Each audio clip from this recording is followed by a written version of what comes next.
to our top story. According to the Las Cruces Police Department, 29-year-old Armando Silva stabbed Officer Hernandez with a large kitchen knife after responding to a trespassing call in Las Cruces. Now, Las Cruces police also saying Silva had a history of violent drug-related offenses. KTSM 9 News reporter Oriana Botero speaking with police at a news conference earlier today.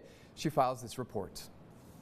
Many around the region still in shock, and a department left reeling after Officer Jonah Hernandez was killed on Sunday, February the 11th, marking the first police officer in the Las Cruces Police Department to be killed while he was in the line of duty.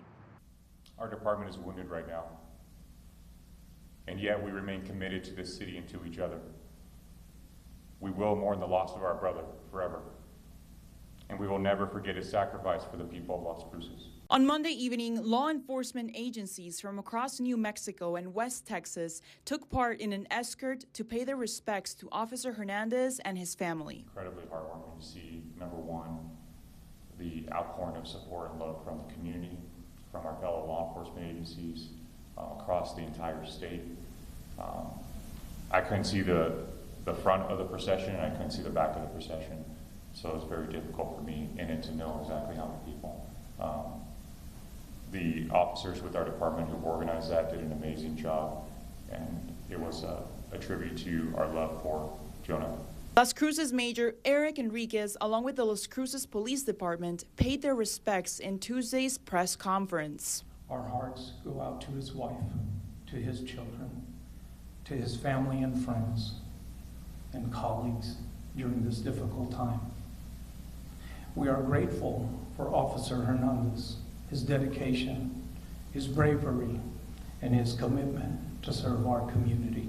At the same time, releasing details on the attack of Officer Hernandez, starting with the suspect, 29-year-old Armando Silva. Silva had a long history of violent crime and mental illness. This is just one more agonizing reminder of the brokenness of the New Mexico criminal justice system. According to Chief Story, a business owner from the area shot Silva. He added that no charges will be filed against that person. A witness saw the unprovoked attack, retrieved a firearm from their vehicle, and confronted the murderer. Silva tried to attack the witness and was shot at least once. Silva later died from his injuries. Story said the police department deals with trespassing calls frequently, but he advises residents to always alert law enforcement. I would just ask if businesses have concern that ultimately our officers are still out there doing their job. They are, there's people volunteering for overtime to make sure our shifts are staffed and we have people out taking care of the city.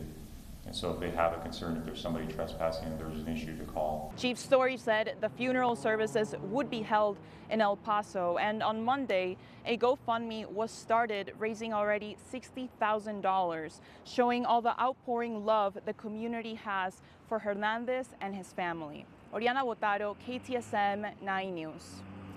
And you saw during Oriana's report the procession that they had for Officer Hernandez, who is already back home after law enforcement agencies throughout the state of New Mexico escorted his body from the medical investigator's office in Albuquerque. The procession traveled down I-25, passing through Las Cruces before switching to I-10 to El Paso.